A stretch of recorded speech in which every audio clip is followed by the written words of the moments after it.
Hello and welcome to After the Whistle. I am your host, Brian Dorrington, here with Maverick Mukala Kabungo. I need like a cowboy hat or something. He needs a cowboy hat. Gotta go to the thrift store and find one for next week. So you do know Maverick? Well, now I do. Maverick. We did have to do the intro twice, and I was going to surprise Mukala with the Maverick name, and I was going to educate him on what Maverick was, the TV show, the old Western. But I already did that. You won't see it because we had to do it over again because of technical issues. Anyway. Our director is a diva. So. Our director is a little bit of a diva sometimes. He said we didn't do a good job. He wanted us to do it over.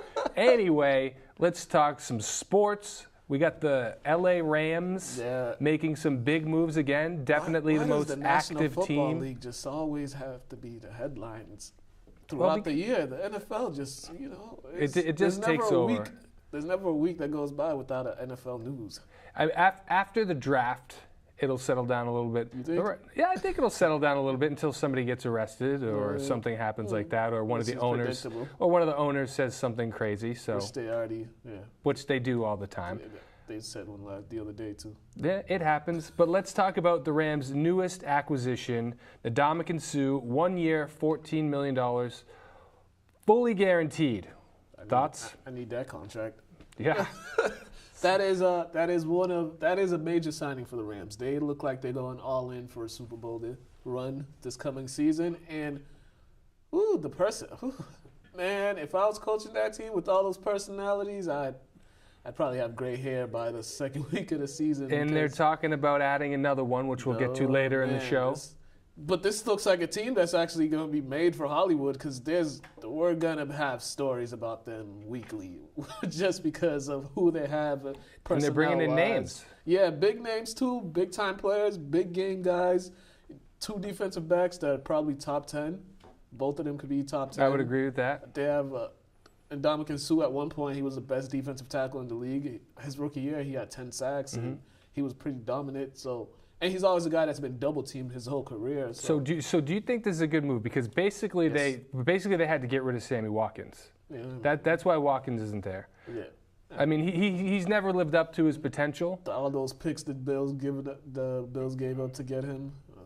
Oh yeah, wasn't he drafted like 6 overall? So I remember watching that draft. They made a whole lot of trades for him. It's his foot. His foot never recovered. But I think the Suh signing is good. Yes. But I still think that they've kind of put themselves in a situation where they only have $2.5 million in cap space yet.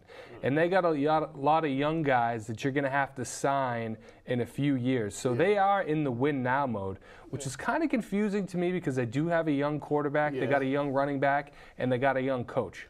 For some reason, they're all in. I think it's because they're in LA, and LA, that's a culture. If you're not winning championships, then you won't be getting attendance. The ticket sales won't be that high. So that's a good point. I didn't think about that. So they're trying to attract more fandom to their stadium, and I think they're working on like $1 billion stadium.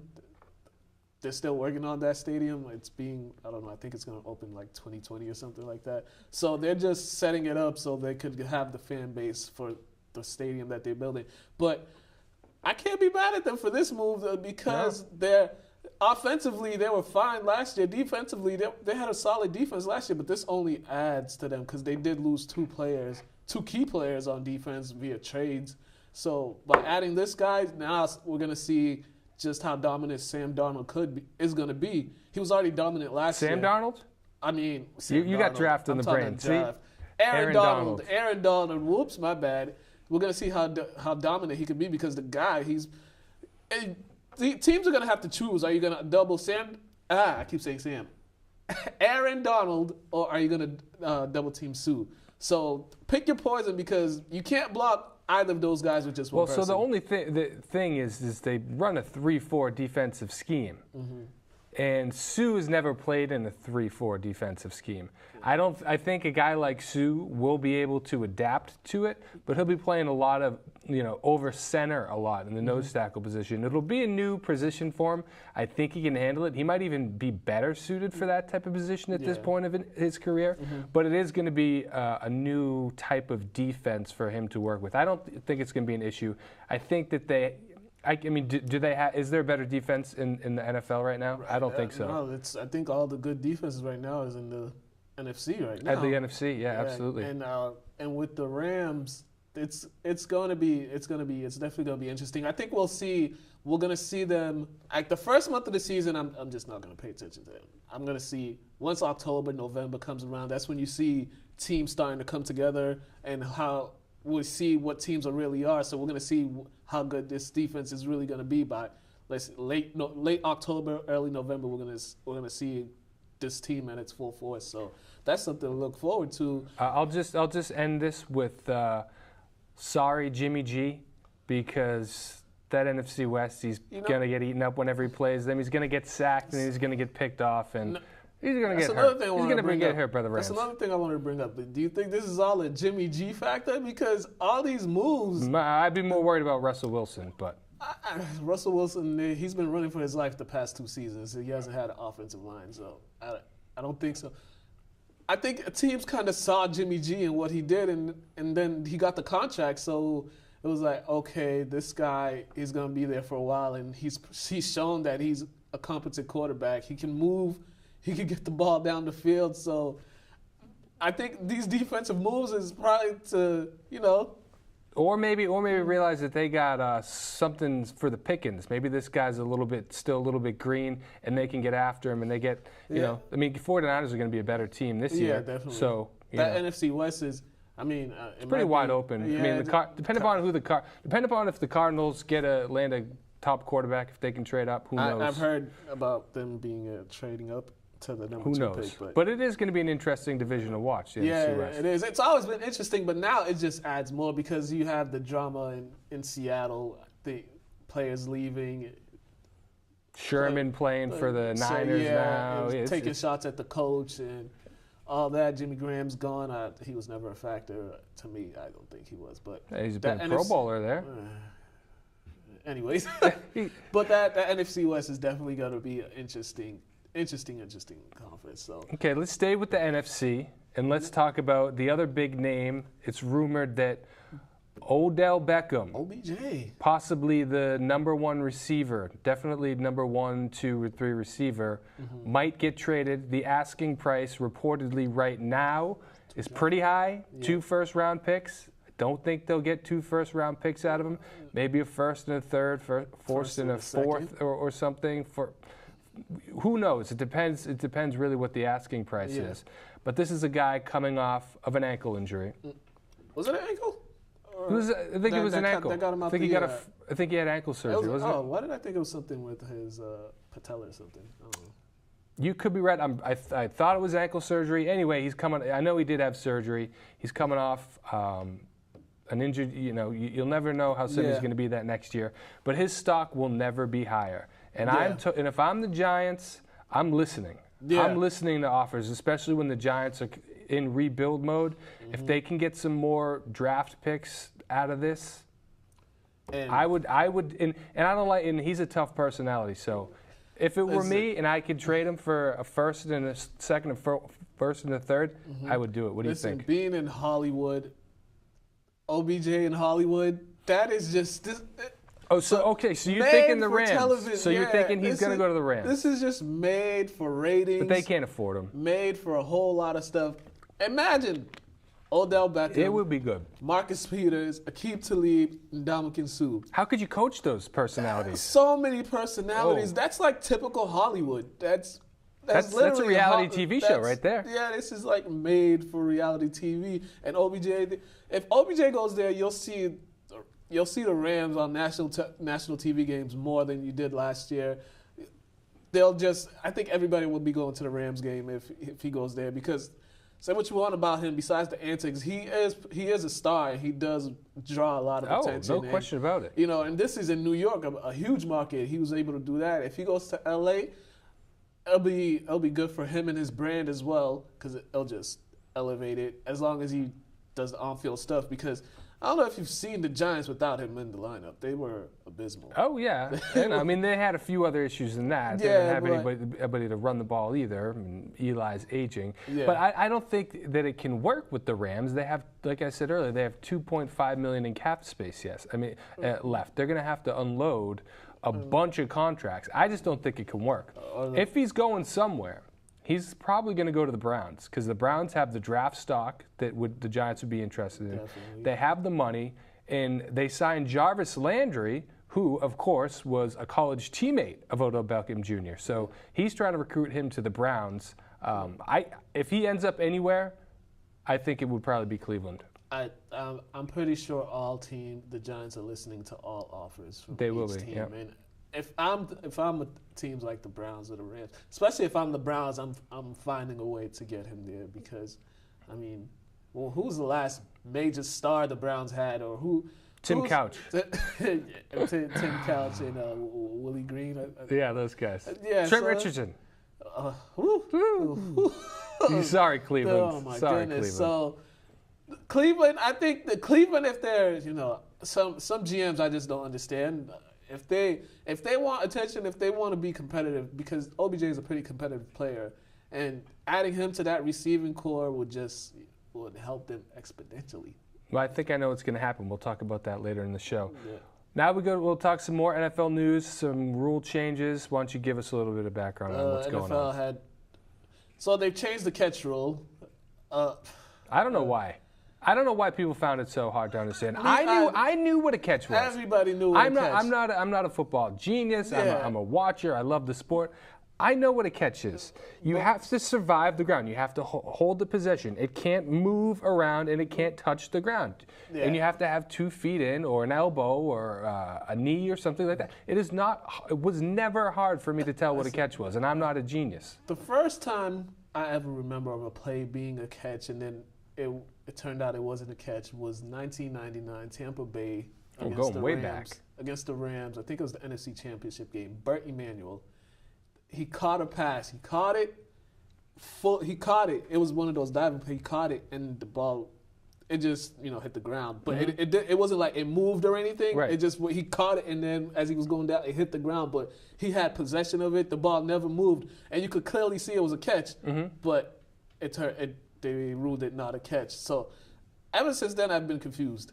It's always this confusion. And what they're saying now is they're going to say they're adding, once you make a football move, that's a catch. Does that not add more confusion? Yeah, what's a football move? So basically, and they said the Des Bryant play that with this rule it'd be deemed a catch. I don't know. Yeah, that's so. I don't know these NFL. This is what happens when you don't have football people making football rules or any sport. They're just adding more confusion. And there's gonna be a point in this season that it's gonna happen. There's gonna be a catch. It won't be ruled a catch. Everybody with 2 working eyes will see that it's a catch, but then for some reason, because of this rule, it won't be labeled a catch, and then we're just all gonna have another debate about what's a catch and what's not. So the NFL is just making everyone confused. See, I don't think they really addressed the problem. I think the problem was more how long it took the refs to decide if it was a catch or not. It slowed the game down so much. It extended the game. If they could just say, you know what, limit yourself. You're going to take 30 seconds. If you can't decide if it's a catch or not, stay with the call on the field. Yeah, it really doesn't take that long to make a decision. It's like, boom, oh, okay, he had possession. All right, that's a catch. Oh, he didn't have possession. That's not a catch. It's that easy. Like, why are they making it more difficult than it needs to be? And we should get on the rules committee. How do we do that? No, you and I.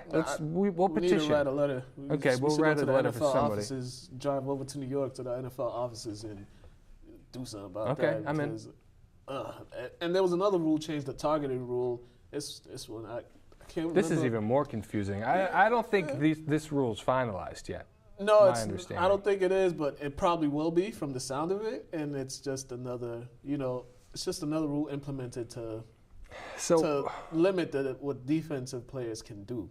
So I think it's, from what I read, it's whenever you put your head down to make a tackle, it's automatically 15-yard penalty, can lead to an ejection. Yeah. But I'm not it seems like that's the case even if it's not helmet to helmet. Yeah. Like even if you drop your head and you hit the guy within the target zone, the way that I read it, it seemed like any time that will be a penalty. That's what I think. That's what I was getting out of it too. And this just leaves. It's just making the defensive player much more defenseless, because what if a player catches the ball and he ducks, and you can't do nothing, but you're already going to tackle him, but he ducks, and now you hit him in the head because he ducks, so you're gonna get ejected or something from that. It's another dumb rule to me. Yeah. I think that they have that rule in college too with the ejection. That's something we could talk about on a different segment. The college ejection for targeting. But this one, the NFL is it's making football not football. Yeah, and I think it was Josh Norman who said that he doesn't know how he's going to be able to play the game if this rule's adopted. We can wait till it's officially finalized because there's a lot of confusion about it. But so far, everything I've heard, it just seems like way overboard. And I do respect that they're trying to go after, stop these concussions. Mm-hmm. They do, they are pretty bad. They do have long-lasting side effects for some of these players. The older players that they could barely walk and stuff now. But it's I don't know. I really can't pinpoint it. These rules are just. You're not going to stop concussions. You're not. And you're not going to stop concussions, and you're not going to stop controversy around catches. So just stop trying. Yeah. So I mean, that's the NFL and these rules. So we got some more news to get to. I know Pedro's whispering in your ear how much time we have left. He hasn't. He's not being a diva right now. Okay, he's not. All right, good. So we can talk about. I guess we can combine these guys. We got Eric Reed, Colin Kaepernick, and Johnny Manziel, kind of all on the same issue. Yeah. What do you think about Eric Reed? Is he not getting a job because of his protest? It seems like it, because this guy, he was one of. I think if you watch that 49ers team, he was the best defensive back they had. I think he was. He did it all for them. They had him play safety. They had him play cornerback. He was filling in because he'd have to play cornerback because some of the guys got hurt, and he was an all-pro too. Mm-hmm. So I don't understand why a guy 26 who is a good player, he's not a bad defensive back, is not signed. Especially, he should have been one of the first defensive backs signed in free agency. So there's no other explanation of why he's not signed right now. I mean, what are we, 3 weeks into the free agency, and he's still not signed? I haven't heard of teams actually bringing him in for interviews or any of that nature. So it just seems like we have a whole nother situation of what happened last year to Kaepernick, and it's pretty sad. And it is what's happening. It is because of the protest. I believe that, and I think he knows that because he even said he stated that he will now stand for the national anthem with this new team. And so he realized that's an issue too. One of the reasons why he hasn't been getting contact from. He also said he hasn't got any got contacts from any teams. It's because of that, because of his kneeling last season. Yeah, I think that's probably true. And there were a lot of other players that kneeled. It's a little bit different in this situation because he was actually next to Colin Kaepernick. And in the entire season, he was speaking for Colin Kaepernick. He was one of the few players that actually was, that vouched for Colin Kaepernick. That actually was, with Colin Kaepernick, defending him all the time. And well, we got another person who just recently defended Colin Kaepernick, kind of out of the blue. Yeah, that was random too on Twitter. It was random, but it's bold, and it was one of the few white athletes that are supporting this, not only the protest, but supporting Colin Kaepernick, and that's Johnny Manziel. Yeah, and I think he did it because there was so much, media talks of why is he getting looks, and Colin Kaepernick is, with all the stuff Johnny Manziel has done in his life, and you got a guy, he's accused of domestic violence, had problems with alcohol, and why is he getting looks, getting pro days for NFL jobs? Why are GMs going to him? And when Colin Kaepernick was in Houston throwing, there was no GMs there that came down to see him and stuff. So it just makes you wonder. Mm-hmm. So I think it was a bold move to Manziel, especially when he's trying to come out, especially when we know he wants to play again. Yeah, definitely. I think it was a bold move by him. If he feels that way, I understand why he did it too, because there were so many people just trying to compare him Kaepernick and why is Johnny getting a shot at getting back in the league but not Colin Kaepernick? So I think he was kind of tired. I think he wanted to nip that in the bud. Because I can understand it would be annoying, but it's just sad because the NFL is very weird. They could give a guy like Michael Vick a second chance, but they can't give a guy like Colin Kaepernick or Eric Reed. Two guys that have never been to prison. I mean, what Michael Vick did was awful and terrible, But he did serve his time too, and he came back, and now he's an analyst too. It seems like people have totally forgotten about it. Yeah. So this is it's interesting times with the NFL. You can't predict. Out of these three guys, Reed, Kaepernick, Manziel, who has the best chance of making an NFL team next year? Probably Reed. I think Reed too. Yeah, because he's younger. He's the youngest out of them, or maybe Johnny Manziel might be young, but Reed has been, consistent in the league. He hasn't had injuries or nothing like that, other stuff to turn. But we shall see what happens. So it's time for our first break. Okay. And when we come back, we're going to look at the Final Four. Boy, was I wrong a lot last week. I was kind of right. I was wrong. Well, so we're going to take a break, and we're going to come back and talk about the Final Four.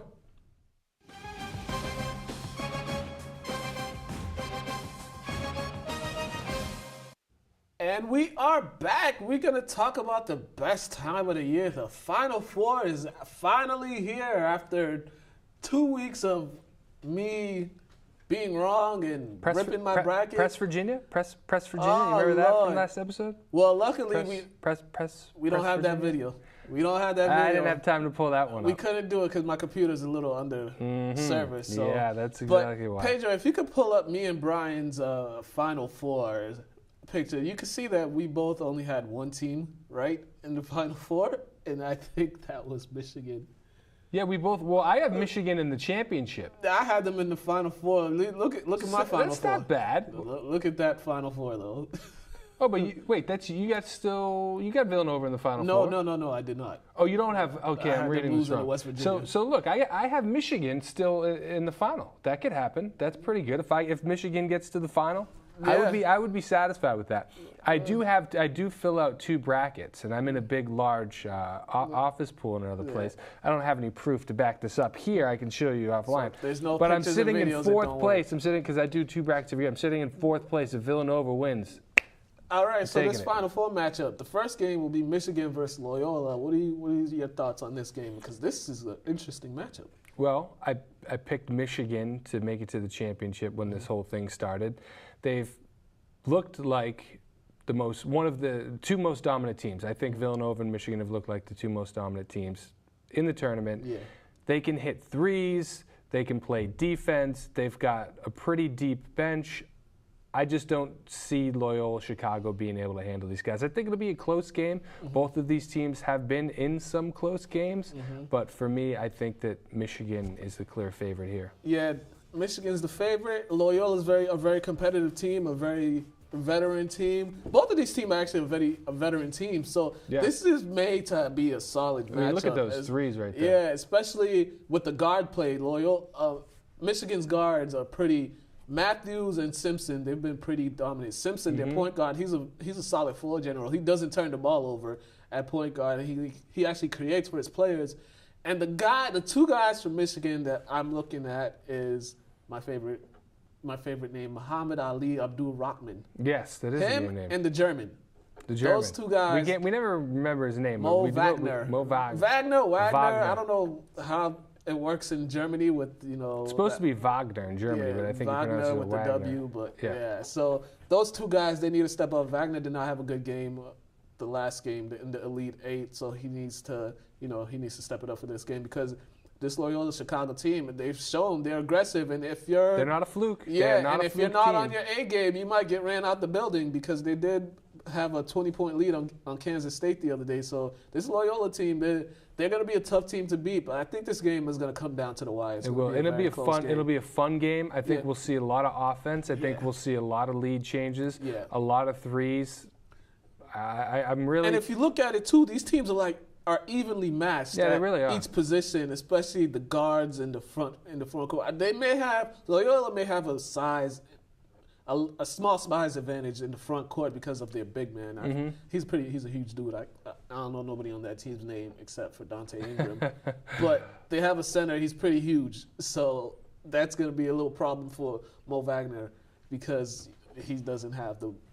He doesn't have the size, but he's a very athletic big man, that's for sure. He can handle the ball and he can shoot outside. Yeah, so the matchups... Maybe he won't catch him in the low post too much. Yeah, those matchups are going to be... Now, I think this is going to be probably one of the best matchups ever in NCAA. What, West Virginia versus Kansas? I wish. Villanova won. That's right. Villanova, but you thought West Virginia would. There's you no evidence of me. I think you looked into the camera and you get it from Mukala guarantee. That wasn't me. That was a burner. Okay. But Villanova versus Kansas, this is two teams that rely on their guard play to get them a victory, and they have high-end guard play. High end, and they have two veteran guards, Jalen Brunson and Dante Graham. I don't even know his name. Graham for Kansas, the senior, both seniors, and these two guys, they both can create for others. They both can hit the three ball, and they both can get to the lane. So this is going to be a very, very intriguing matchup, and the surrounding pieces too.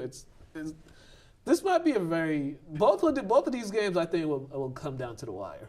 Yeah, I think that this game might not be as close. Kansas defense is ranked 42nd, and I just found this stat today. They cannot shoot free throws to save their lives. They're ranked 330 out of 351 teams from Michigan the free has throw that line. Problem too. Okay, but they're not. They're definitely higher than 330 out of 351 Division I college players. I think they were like 3-something. Were they that bad? Yeah. Well, either way, we're talking about Kansas. Kansas, it does not have a good defense. They don't have an elite defense, and they can't shoot free throws. So, if this game gets close, those are things that you kind of need. And Villanova has the #1 offense. Yeah. And they're the only team left with an offense and a defense ranked in the top 15. People are saying this Villanova team looks a lot like the Villanova team from 2 years ago that won it all. And they got a lot of the same players. Yeah, they do. So crazy things happens in these tournaments. Oh, because, of course. UMBC, Virginia. Yeah, because, maybe Villanova has a bad game and you're just going to be like, oh, that was not the best time to have a bad game.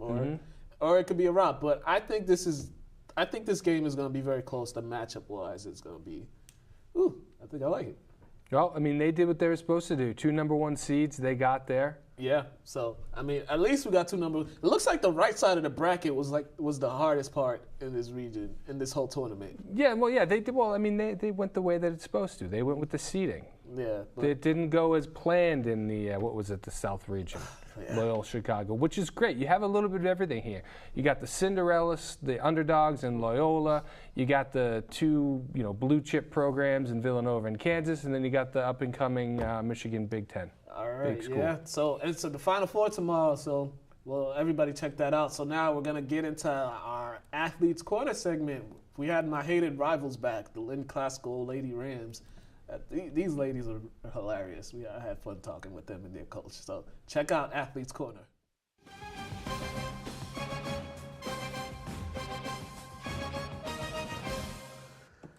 Welcome to Athletes Corner, as my shirt says, lit.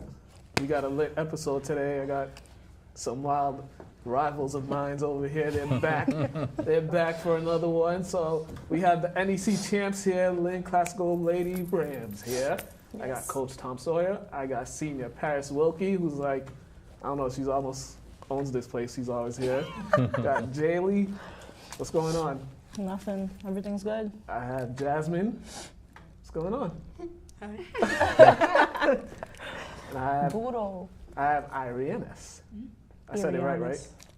Yeah. Yeah? No, you didn't. No, it's Irianis. Irianis. There we go. So welcome, everybody. How's everybody doing? We're doing good. Thanks for having us. Coach, how are you? We're doing good. Yeah. Keeping your sanity right now? Trying, barely keeping my sanity, yes. So let's get into it. The season you guys had. You guys had one of the most, the second best season in Lynn Classical Lady Hoops. So tell me a little about that one. Yeah, we did. It was our second best season in the history of the school, which is pretty impressive for these group and their teammates who aren't here today. 19-1 in the regular season, undefeated in the Northeast Conference, so our second Northeast Conference championship in school history. Last one was in 2004. Had a great regular season, and these guys should be very proud of what they put together because it was a special year all the way around. Definitely, and for the seniors, you know, you guys just going out on top as NEC champs. What legacy do you guys feel like you guys are leaving? I feel like we brought the program to a whole nother level. Like, to tell these other girls that, like, you have to put the work in so you can, you know, see what the outcome is going to be. So, yeah, you know, you have to put in the extra mile. It's definitely different, especially for us seniors, like he said, because our freshman year is probably the, not complete opposite, but it was definitely different than it is now. So it just feels good that throughout the 4 years that we got to improve, not only individually, but as a team, and then ended up being undefeated in the conference, which obviously our freshman year people probably wouldn't have thought that we would have ended up like that, but we did, so it feels good. What are some things that you guys all learned from each other? Starting with you, Coach, what did you learn from your seniors?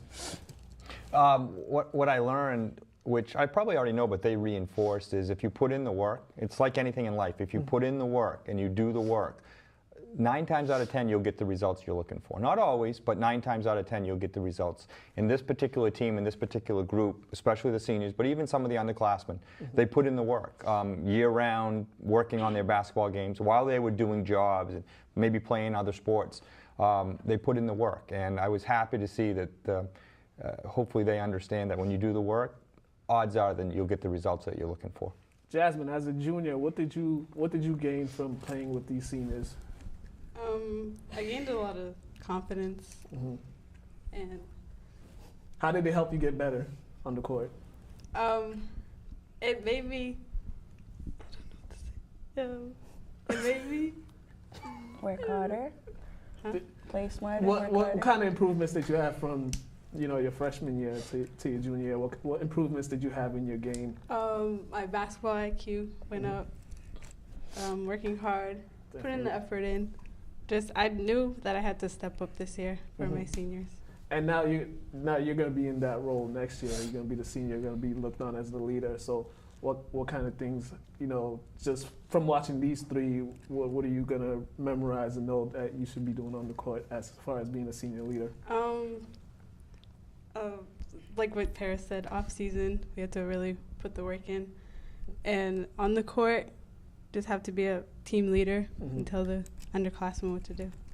Irianis, for you guys didn't, you know, the season didn't end the way you guys wanted, but, you know, when you look at the overall season, what are some things that you are proud of that you guys were able to do this past season?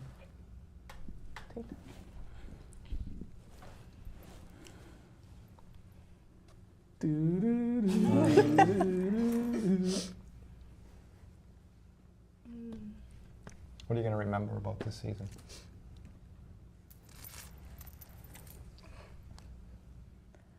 What are you going to remember about the season? Me? Yeah.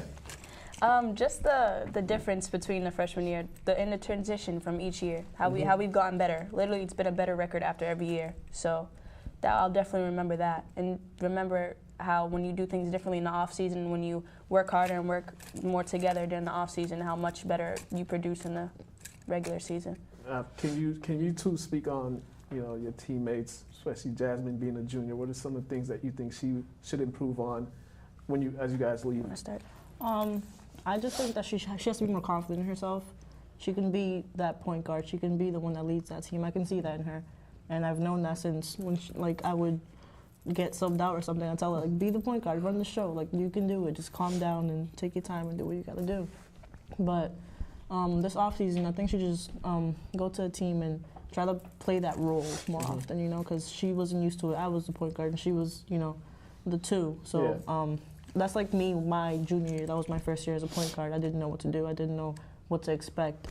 It was hard at first, but then I got used to it, and then it became fun, and I loved it. So I think that's going to be the same thing for her. Coach, you got the transition. You know, what does the off season look like for you when you have a transition, when you have seniors, you have a bunch of seniors leaving, and you got a new team basically. So how does the transition work from a coaching aspect? So, you know, what it provides is opportunities, right? These kids played a lot of minutes this year, and the underclassmen that were on the team played minutes, but didn't play as many minutes as they're certainly going to play next year.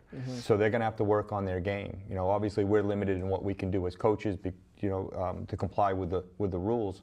But they all have opportunities in the city of Lynn to get better. People offer clinics, people offer open gyms, and it'll be up to them to take advantage of those opportunities. And I tell them it's no secret. What you put into it between now and December has a big impact on what the results that you are to get. And it's completely up to them. They'll be given opportunities, but we're not picking them up and driving them to those opportunities. It's their responsibility to take advantage of those if they want. And what you get out of, like anything in life, what you get out of it is what you put into it. So they'll have to decide individually and as a group how much they want to invest. Definitely. Can you guys all speak on, just give me a little brief, your take on the game against Wilmington, what went right, what went wrong to cause the outcome of the game? Personally, I think. Go ahead. You go first. No, go ahead. I want to hear what you have to say. Okay. No, Coach, you want to hear yours? Personally, I think when we had a game plan, we in the beginning executed it well, but then, partially our fault for not sticking with the game plan, but at the same time, it was definitely a little scrappy, and the refs, I will say, didn't do the greatest job helping us out with that, because it was all types of violence and wrong things going on in a certain point in time, and I think it just, from there, it's just what happened, and they're huge too. They were ginormous. We lacked that, so it kind of got hard. Size matters, huh? Yeah. Sometimes. How I see it is that we got frustrated when the fouls weren't being called, and that just unraveled into something that it just didn't go our way. So you guys kind of let the refs dictate how you guys played. They dictated the way that the game went, which the second we shouldn't half. have let happen, let that but happen. it did happen. That's what happened. It definitely what happened. Yeah, I think their size hurt us. They have 2 6-foot-something kids, and we did a great job. Irianis did a great job against their center. She didn't score any hoops in the run of play. Everything she got were offensive rebounds and foul shots of fouls being called, us fouling and fouls being called. So we did a good job in that. We just couldn't keep them off the boards. And they hit a couple of outside shots, but we were willing to give that up to take away the inside game, which we did. Like I said, their centers didn't score in the flow of play. It was everything off offensive rebounds. So that's, at the end of the day, that's what hurt us. And then basketball is a shot-making game. You got to make shots. And they hit a few more than we did at the end of the day. But it wasn't from a lack of effort. These kids put everything into preparing the right way. They did. And we played with a tremendous effort. They were just a little bit bigger than us. And they used that to their advantage. And they just hit a couple more shots than we did. Jazzmine, what did you learn from the tournament run, from that game? I would say I learned that next year, since people are downing us, we're going to have to obviously play hard. But I learned that even if the refs are bad, we still got to fight hard and play with our best ability. That's like the beauty of a one-game tournament, because, it's either just one bad game and, the season that you had all just goes down the drain, and it's like, and sometimes you can't believe it, but it's, when did the reality hit you guys in that game? It hit me when I found out. I realized that was my last high school game ever in my life, and that's in the past, and a new chapter in my life was about to begin. Yeah, when Jeylly found out, that hit me too. But I knew I had to step up, but I knew that game was over. For you, Paris? That hit me definitely after the buzzer went off. I mean, usually my focus is usually there till the game's done. Obviously, it was different, but like you get what I mean. Like you just in the moment and then after that I was just like, I just let the breath out, and it was just it sucked. It definitely sucked. All right. So what's next for your seniors? What's next? I know you're going up to Franklin Pierce. I will be going to Westfield. Westfield? Yeah. Yourself? I think to Salem State. You're going to Salem State? You're going to continue on your basketball journey? Yes. Awesome. Congrats. I went to Salem State too, so good choice. Smart school. Besides the fact you guys are Rams, I'll give you guys. But before we leave, is there anything else you guys want to say to the people, to the camera, anything you guys want to say? I want to say the people that were underestimating us, We went undefeated in the conference, so there's that. And if there's anything else to say, then, I mean, what else? What are you going to say? We went undefeated. We did what we were supposed to do, and the best in the 4 years. So She's still throwing that. I feel that shade yes. so much. That right shade, towards you. You feel it. You feel it. You feel the vibe. You know? Never underestimate the underdogs. Yep. All right. Never underestimate. Never. For you, you know what you got going on. First of all, I want to make clear that we don't think that the refs cost us that game because they didn't. The other team beat us, and we lost to a good team. So, They didn't help though. They didn't help. Yeah, but they didn't cost us the game. Right. We lost to a good team. Really going to miss the group of seniors that we had. Really great group, good kids to start with, which makes it fun.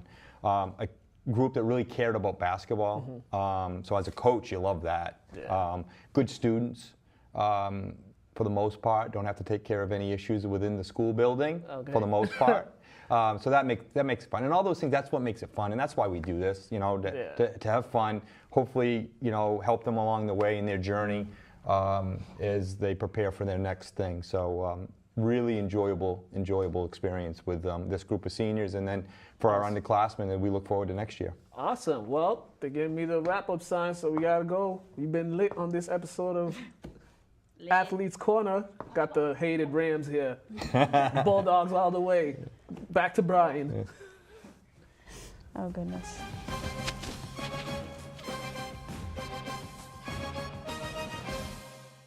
Well, Mukala, another great Athletes Corner segment. Like you said, they were very fun, and we wish them all the best of luck. I know you don't like them, but hey. Because of the high school-wise. Individuals, they're great. The coach is great. Yeah. Another great interview.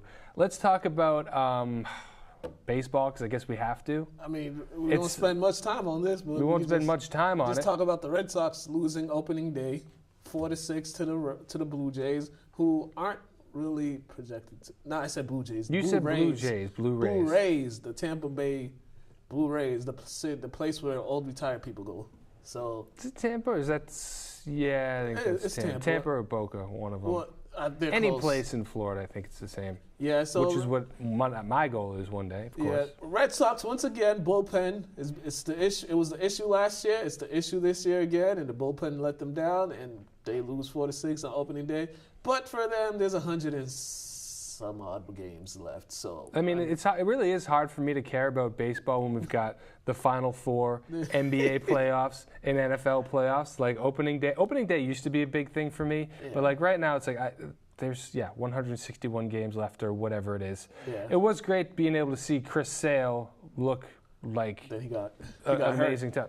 Well, he looked great pitching, and then they had the it was the bullpen that just failed on him. That's really as usual. That's something it looks like that's something they're going to need to address for the entirety of the season, because they didn't really address it in the off season. So I mean, first game of the season though, so they got a lot more games to go. But they should, the first month or so, they should have a solid record because some of the teams they're playing aren't supposed to be good. So we'll see. But in other news, the Yankees.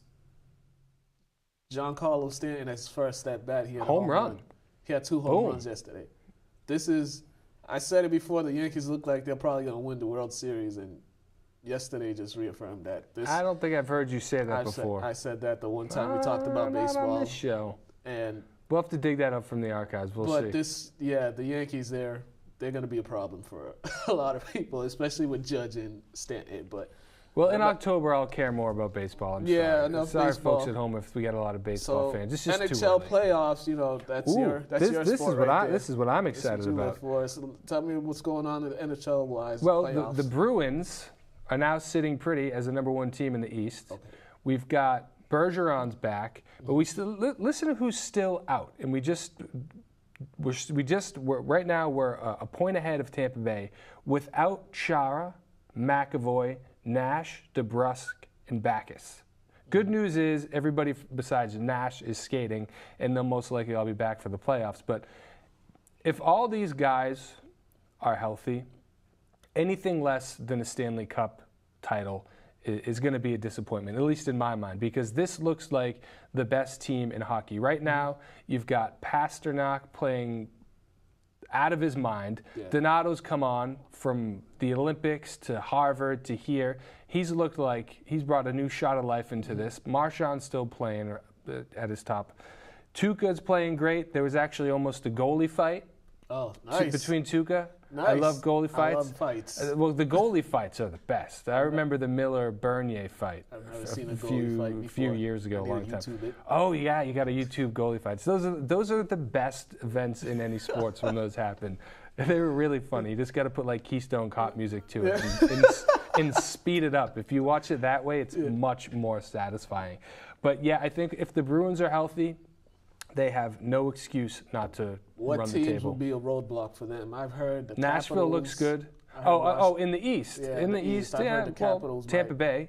Yeah, they're You got the best Tampa in Bay, the even though we East. just beat them to Tampa Bay in the East. And we always have a tough time against the Capitals. They're kind of like our Achilles heel. Yeah, I've heard if the Bruins and Capitals play, in the playoffs, people are going to be.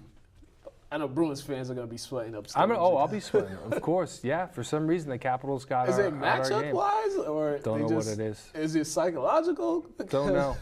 I don't know that much about the ins and outs. I just know that we have a tough time with the Capitals. It's always been that way. Well, I'll always remember Game 7, Joel Ward. Man, that was a heartbreaker. Who do you see going to the Stanley Cup? From the West? Yeah. I think Nashville's looking good right now, and Vegas has looked good all season. I think those are the two favorites in the West. And I think in the East, it'll probably come down to the way it should, Tampa Bay and Boston, and then you'll have Nashville and Las Vegas in the West. Those are my predictions. And I'm thinking it's going to be Nashville and Boston in the Stanley Cups, and that would be great. You got to say that to the camera. You got to. I'm not that confident yet. You gotta be let me wait till the playoff starts. I will. Give me when the playoff starts. Because then you'll bring it back. You'll put the whole black and white thing on me, and then you'll embarrass me on national television when we have millions of people watching around the world. There's nothing wrong with being wrong. Wrong is being wrong. There's nothing wrong with being wrong as long as you stick with your guns. Okay, I'm going to say it right now. We are going to have the Nashville Predators in the Boston Bruins in the Stanley Cup final, and the Bruins are going to take it all. Mark that down. Brian said it. You don't have to mark it down, but I did 30th. Say it. Okay, all right. 2:08 p.m. Save the time code on that one, guys. Save the time code. Okay, now you tell me about the NBA playoffs. The NBA is winding down. The playoffs start April 15th. So, this is oh man, the Celtics. They just completed a road trip, a West Coast road trip. They went 4-0. They capped it off with a victory in Utah, in my favorite close game, right? Yeah, close game. It almost got out of hand. This is a 3-point buzzer beater game, right? Yeah. Jaylen Brown, he said he knocked down a tough three with 0.1 seconds left. So the Celtics, they still got a little of the injury bug that that the Bruins have a little bit too. Yeah. So, but on a brighter note, Kyrie Irving looks like he'll be ready for the playoffs, which is good because the team needs him. Do you think he could play now and they're just being safe with him? Yeah, he could, but I mean, you already got a top seed, and there's no point of rushing him back. Same thing what's going on in the Bruins, I think. They should be fine. But I think if the matchup wise though, right now, if the playoffs would start, they would be playing against the Miami Heat, and for some reason, the Heat match up well with the Celtics. They beat them twice this season. And you're not really worried about the Heat. No, I'm not worried, round, are you? I'm not worried, but it's just always matchups. Basketball is a game of matchups. If you have the proper matchups, then you'll most likely win. So, maybe I'd feel better if they played like the Bucks or something, but who knows? But I still have confidence. I still have them going to the NBA Finals, as I said it before. I said that. We marked it down. I thought you said Cleveland. Yeah, no. I said Eastern Conference Finals. They'll be playing against Cleveland, and they'll be playing against the Warriors in the NBA Finals. And my Warriors pick is you're not. Still with the Warriors, or are you going Houston? I have to stick with my guns because the Warriors right now are a little injury riddled, just like the Celtics. Yeah, Steph Curry's out for a while. Durant came back last night, got ejected. Houston right now there's trouble in California. Houston right now is playing well. Yeah, Houston right now is the clear-cut favorite to come out the West. They've been the most consistent team in the West. Did anybody see that coming? No. Nobody saw that coming. No, because I think if you look at it, Houston, who they played in the first round, the Utah Jazz, that'll be a sweep. The Warriors will play the Timberwolves, and I think that'll be a 5-game series at best because Timberwolves are still young and they don't play that much defense. So that's that. But just look at the top 2 seeds. Don't worry about everybody below them. You don't think Oklahoma has a chance to make a run? I don't think so because that team I still always think a guy like Russell Westbrook might be able to come alive. Russell Westbrook hasn't won a playoffs. But with playoff George, but with Paul George now and Carmelo Anthony, I don't know. I'm just saying if any team can come from out of the top 2 bubble, I think that it could. Have you seen Carmelo Anthony this season? To be honest, not much. But he hasn't looked good. But those 3 guys, I mean, they're still sitting in 5th place in the West. But they could be in 8th by tomorrow if they lose. That's how close the West is from like 3 to 8. If you lose, then you'll be from 5 to like 8. That's what happened with a lot of those teams. They've lost 1 or 2 games and it just switches like that. So you're not switching your pick though. No, I'm not switching my picks because Golden State. Yeah, I'm still staying Golden State because Houston, they have 3 people in big time games. I've seen them. I just they just blow it. I just don't see it. Coach D'Antoni, he's been in plenty of conference championship games and they just always lose. He's always lost. Chris Paul's never gotten out the second round. James Harden, for some reason, whenever big games come around, especially during the playoff times, we have to put an Amber Alert out for him because we don't. Well, but he's got a different team around him this year. He's got Chris Paul with him this year. I have to see it to believe it because I have to see it in the playoffs. You gotta make me a believer. Okay, good. I'm glad you're sticking with your picks. I'm not trying to get you to change. No, I'm not changing. I'm just saying if you wanted to, now's the time. No, I'm not. Okay, I'm not going to change. And lastly, in the NBA, Isaiah Thomas.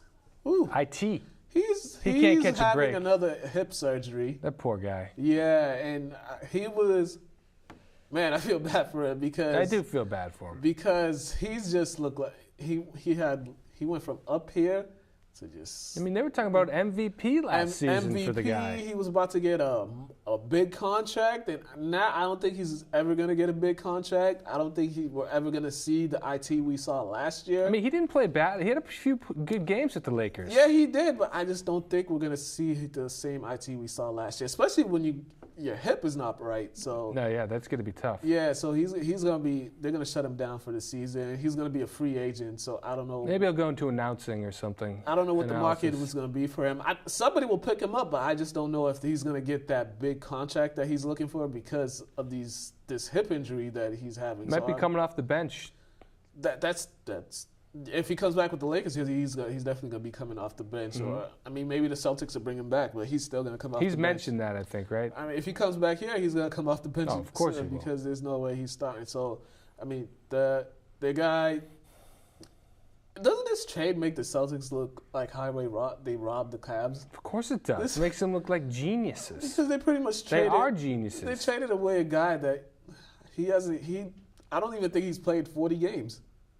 No, I mean, how many? Would he play for the Cavaliers? I think like 15, 19, 15, 19, something like that. Yeah, so, geez, I know all these. Danny Ainge. Yeah, Danny Ainge. Got to tip the hat to the guy. I don't know how he does it. I don't have a hat, but I can tip it. Yeah, so we're gonna. Are we going to go to the draft now? Is Mukala? Well, we got a break before the draft. We do. Yeah, we got a quick break. Oh, and then we were on a roll. We're gonna come back in the show with our mock draft because the NFL draft is exciting time. It's all weeks away. So another break, and when we come back, it's our last segment, and we're going to talk about the NFL draft.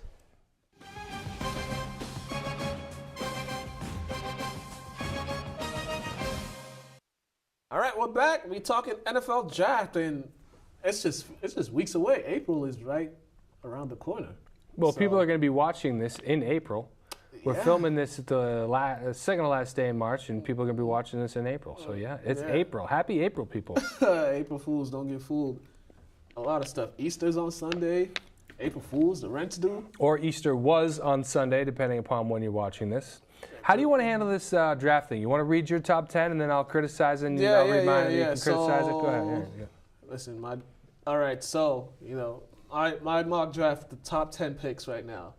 I have Sam Darnold at number 1. Yes.